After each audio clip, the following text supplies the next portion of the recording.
성도 기여서 하겠습니다. 요한복음 2장입니다. 요한복음 2장은 표적 가운데 첫 번째 표적이죠. 2장 1절 보겠습니다.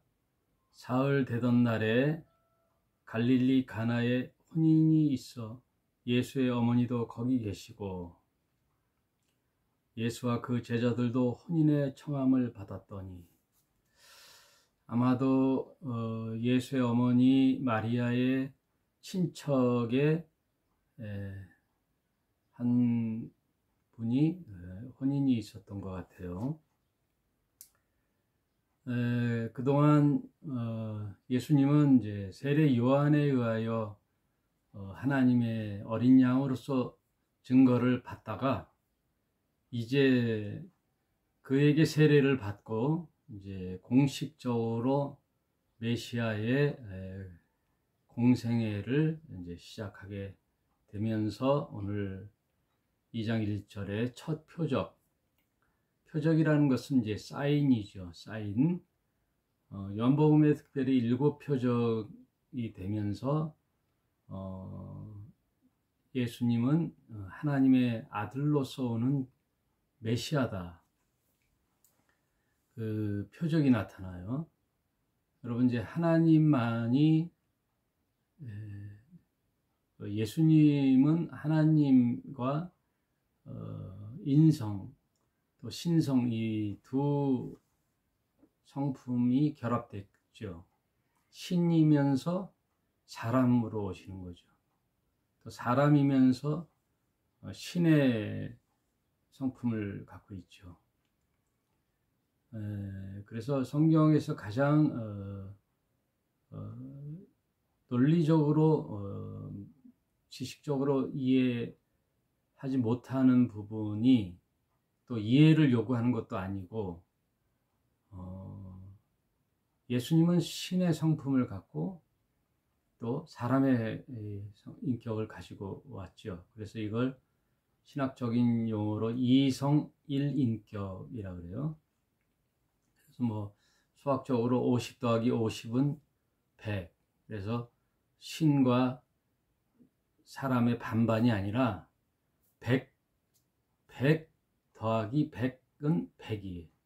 그러니까 온전히 신이면서 온전한 사람으로, 이것은 논리적으로 이해할 수는 없으나 그런 위치로 오셨다. 또 하나가 이제 삼위일체죠. 세 분의 위격을 갖고 있지만 하나이시다. 한 분이시다. 한 분이면서 또 나타나는 일들에 있어서는 세 위격을 갖고 계시다. 성부, 성자, 성령. 이것도 이제 논리적으로 이해를 하는 것이 아니라 성경의 규정이에요. 성경의 선포죠. 아무튼 이제 공생애를 시작하는 예수님께서 이제 첫 표적을 갈릴리 가나 잔치에서 행해지는 내용이 2장에 나와요. 혼인의 청함을 받았는데 포도주가 모자란지라 예수의 어머니가 예수께 이르되 저희에게 포도주가 없다 하니 예수께서 가라사대 여자여 나와 무슨 상관이 있나이까 내 때가 아직 이르지 못하였나이다. 어머니를 뭐 여자여 한다는 말은 이제 육신의 이제 사생애를 살았을 때는 어머니이지만 이제 공적인 신분, 공생애를 살아가는 것은 이제 하나님의 아들로서 이 땅에 이제 일을 시작하심에 있어서, 그렇다고 여자여라는 표현은 내려서 하는 얘기가 아니라 그 마담 어머니의 그 평범한 객관적인 호칭이지요. 여자여 나와 무슨 상관이 있나이까 내 때가 아직 이르지 아니하였나이다. 그 어머니가 하인에게 이르되 너희에게 무슨 말씀을 하시든지 그대로 하라 하니라. 거기 유대인의 결례에 따라 두세 통 드는 돌 항아리 6이 놓여 있는지라. 유대인들은 이제 정결 의식을 하죠. 그래서 손을 깨끗이 씻거나 이제 그러기 위해서 항상 물을 이제 준비해 놓는데, 그 돌 항아리 6이 놓여 있는지라. 예수께서 저희에게 이르시되 항아리에 물을 채우라 하신즉 아구까지 채우니 이제는 떠서 연회장에 갖다 주라 하심에 갖다 주었더니, 하인들이 어떤 의구심이나 거절이 없어요. 그대로 하라는 대로, 이제 마리아의 요청도 있었고, 하여튼 너희는 그가 시키는 대로만 하라 그래서 물을 가득 채우고 그것을 연회장에게 갖다 주라 하니 갖다 주었더니, 연회장은 그 혼인잔치의 이제 주인이죠. 그 잔치를 배설하고 초청한 그 잔치의 어른이시죠. 연회장은 물로 된 포도주를 맛보고 어디서 났는지 알지 못하되 물 떠온 하인들은 알더라. 연회장이 신랑을 불러 말하되 사람마다 먼저 좋은 포도주를 내고 취한 후에 낮은 것을 내게 내거늘 그대는 지금까지 좋은 포도주를 두었도다 하니라. 보통 이제 포도주를 준비할 때, 우리가 또 음식을 준비할 때 보면은 이제 먼저 좋은 것을 대접하다가 모자르거나 그러면은 그래도 여비로 준비했던 것을, 대체로 그런 것들은 이제 허들의 것들이죠. 그 먼저 거보다는 약간 품질이 떨어지는 그런 게 일상인데, 너희들은 거꾸로 좋은 포도주를 나중에 남겨 놓았느냐 하면서 연회장이 그렇게 말하는 거예요. 예수께서 이 처음 표적을 갈릴리 가나에서 행하여 그 영광을 나타나심에 제자들이 그를 믿었더라. 먼저 이 첫 표적을 혼인잔치로 한 의미가 있죠. 잔치라는 것. 잔치라는 것은 이제 흥겨움이 있죠. 즐겁죠. 그리고 너그러움이 있고, 또 교제가 있고, 나눔이, 음식을 먹으면서 나눔이 있고, 그러면서 또 그 잔치에 오는 자들과 좀 서원했던 관계라도 이제 화해를 하죠. 용서가 있고, 그리고 이제 결정적인 것은 신랑과 신부가 있죠. 여기서 의미는 이제 하나님 나라의 모형, 이미지는 이제 예수님은 신랑 되시고, 또 교회는 신부인데 교회의 객체 지체는 나지요. 나는 예수의 신부가 되는 거죠. 그래서 이 잔치의 신랑 신부 이미지를 이제 천국의 그림으로 이렇게 그려냈어요.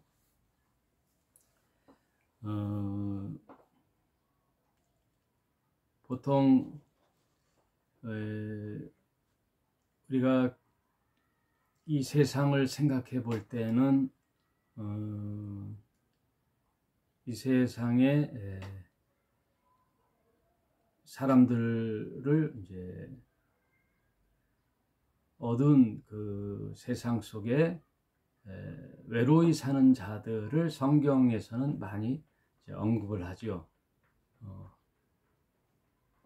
즉 고아와 가부와 나그네, 이 세상에 낙오된 자들, 소외된 자들을 볼 때 고아와 가부와 나그네, 하나님께서 인간을 바라볼 때 이제 그런 마음으로 바라봤죠.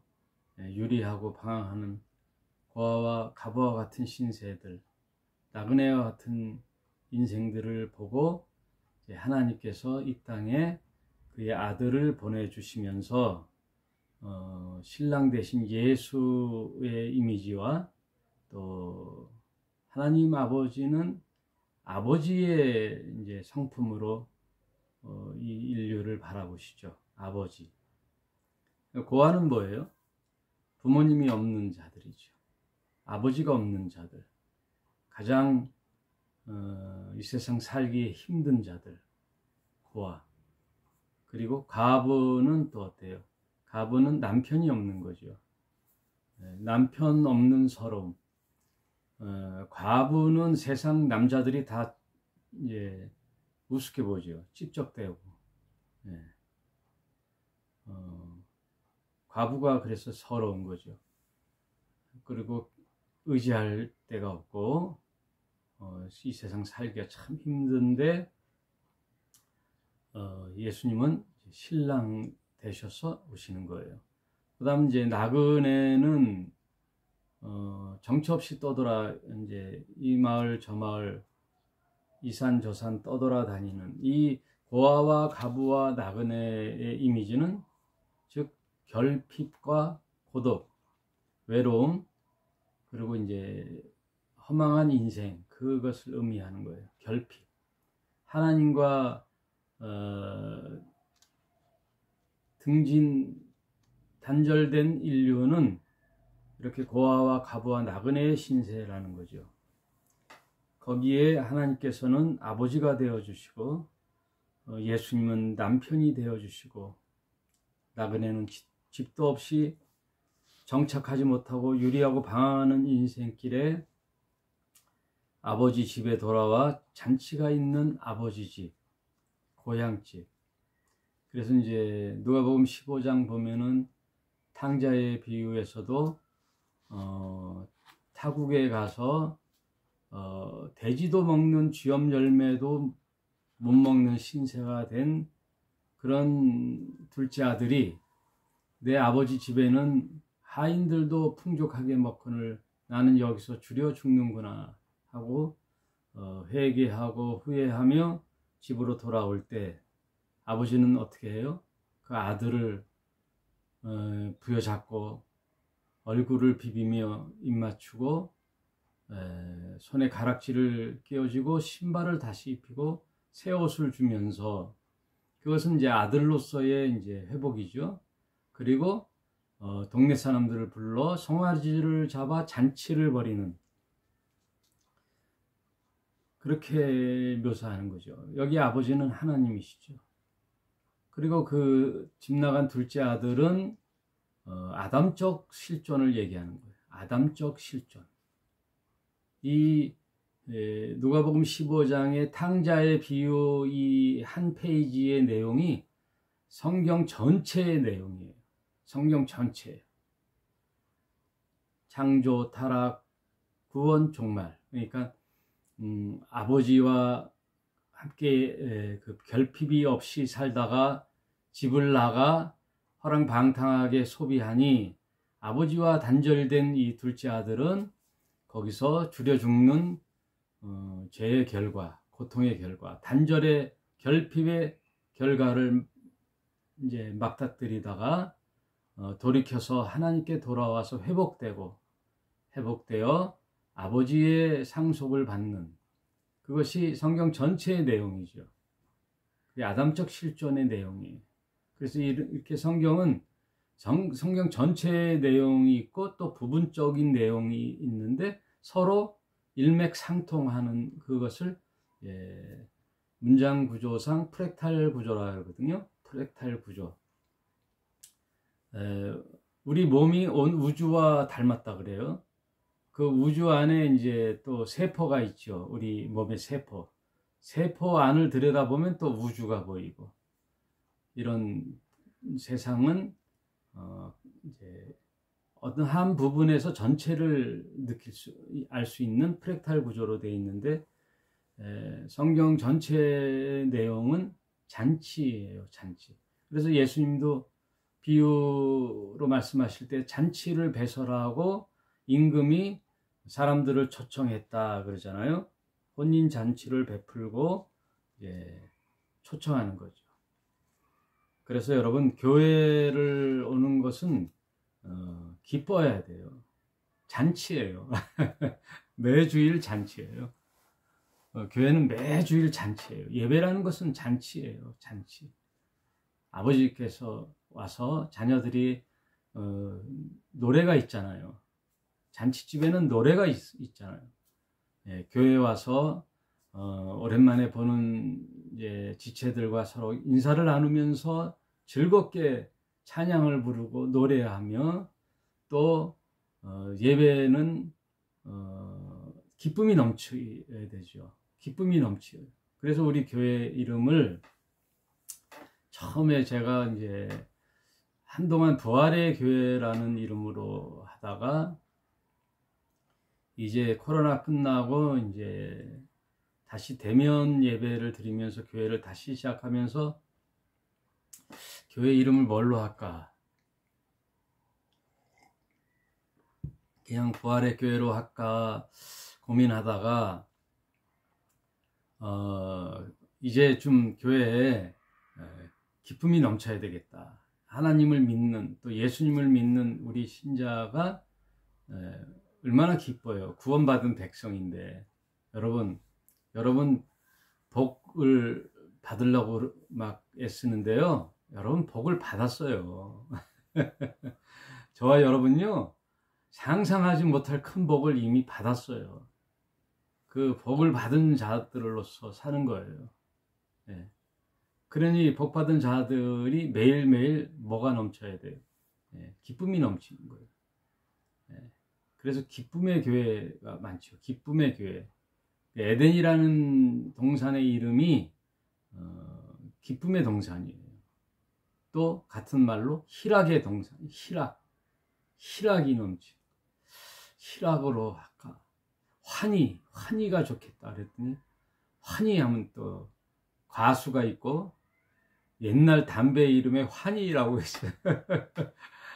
가수의 환희가 있고 또 담배 이름에 환희가 있고, 그래서 근데 희락의 교회 했더니 또 우리 집사님 중에 한 분이 일식집 같아 그래요. 희락의 교회, 희락 이러니까. 지난주에 누가 식사를 같이 하자 그래서 갈비집에 갔는데, 돼지갈비집인데 갈비집 이름이 희락갈비더라고요. 희락. 좋으니까 뭐 많이 쓰겠죠. 그래서 희락이 넘치는 그 교회를 하자. 교회 오면 그 희락이 넘쳐야 돼요. 그리고 또 음식이 있어야 돼요. 먹는 기쁨. 먹으면서 말씀을 나눌 때 참 순전하게 기쁘잖아요. 아무 무슨 조건도 없이, 너와 나의 무슨 그 눈치 없이, 계산 없이. 세상의 교제는 계산이 많잖아요. 저자가 나를 뭐 이용할 것인가? 저자는 과연 내가 교제했을 때 이득이 있나? 유익한가? 뭐 그렇지도 않겠지만 뭐 대체 세상이라는 것이 그 조건이 붙잖아요. 그러나 교회에 오면은 그런 게 없잖아요. 그냥 좋잖아요. 말씀을 나누고 하나님 은혜를 서로 얘기하고, 그래서 하나님께 나와 하나님의 그 무한 기쁨과 하늘의 온전한 행복을 공급받는 거죠. 단절과 결핍에서 하나님께 기쁨과 또 생명과 또 그 기운의 넘침, 소망, 그래서 믿음, 사랑, 소망, 또 앞으로 그 천국에 갈 기대, 그 소망의, 그래서 제가 이 기쁜 소식, 이 죄인이 용서를 받고 하나님께 구원을 받았잖아요. 이게 복음이잖아요. 제가 뭐 해서 구원받는 게 아니라, 예. 우리 사람은 정말 아무것도 한 게 없어요. 그냥 주님 안으로 들어가는 거예요. 예. 여러분 여름철 떼약볕에 은행 문을 쑥 열고 들어가면 시원하잖아요. 왜 내가 뭐 한 일이 뭐 있겠어요. 들어가기만 하면 되는 거예요. 문 열고 들어가면 돼요. 문 열고 들어가면 그냥 시원한 그 에어컨의 혜택을 받는 거예요. 여러분도 그냥 교회 공동체에 들어와서 예수님을 나의 주님으로 그냥 믿기만 하면 하나님 나라의 잔치에 참여하게 되고 또 신부가 되고 천국을 상속받는 거예요. 믿음이 그렇게 예수님의 십자가의 피 흘림으로 하나님과 그렇게 연결이 된 거예요. 결핍에서 공급으로, 무한 공급. 하나님의 무한 공급을 받는 것은 뭐예요? 영생이에요. 영생. 영생을 상속받는 거예요. 그래서 여러분 이제 교회에 오면요, 주님의 뜻은 여러분이 어떤 종교에 얽매이지 말고 어떤 부담도 갖지 말고 어떤 부담도 갖지 마세요. 특히 우리 희락의 교회에서는 어떤 부담도 갖지 마세요. 헌금은 안 내도 돼요. 네? 내가 이래서 어느 정도 수입이 돼서 좀 여유가 있다. 그때 헌금을 내면 돼요. 후원금으로. 도네이션. 그래서 너무 단순해요. 우리가 믿음으로 하나가 되고 또 서로 사랑하고 아무 뭐 세상에는 어떠한 그 신분의 차이가 있잖아요. 그런 거 느끼지 마시고 교회에 오면 그냥 형제요 자매예요. 너나 나나 하나님의 자녀예요. 다 은혜 받은 죄인, 용서받은 죄인이잖아요. 그러니까 뭐 내세울 게 없어요. 그러니 와서 서로 애껴주고 사랑하고 격려해주고 또 자기가 이 세상에 여유가 있으면 자원하여 도네이션을 해서 돕고 타인을 돕고 돈이 없으면 나의 몸으로 또 봉사로 이렇게 남을 돕고 또 나가서는 세상에서는 땀 흘려 열심히 이제 일을 하면서 노동의 즐거움도 맛보고 그러나 일에 매몰되지 말고 그냥 돈 해서 막 밤낮으로 돈 벌어서 거기에 얽매이지 말고 인생을 즐기면서 여행도 가시고 맛있는 것도 먹고 친구들도 만나고 또 교회 와서 하나님을 찬양하며 진리하는 안에서 기쁨을 누리면서 그러면서 정말 물이 포도주가 되는 놀라운 역사. 아무 쓸모없는 맛이 없는 내 인생이 이제 맛있는 잔치에 흥을 돋는 그런 뜻있는 내 인생, 맛있는 내 인생, 즐거운 내 인생, 보람 있는 내 인생, 하나님 보시기에 참 복되도다 하는 내 인생으로 예수가 그렇게 나를 만들어 주신 거예요. 어두움의 자녀에서 빛의 자녀로 만들어 주신 거예요. 마귀의 자녀에서 하나님의 아들의 자녀로 골로새서에 있죠. 빛의 나라의 자녀로 만들어 주신 거예요. 그러므로 여러분 주눅들지 말고요. 생기 넘치게 사세요. 생기 넘치게.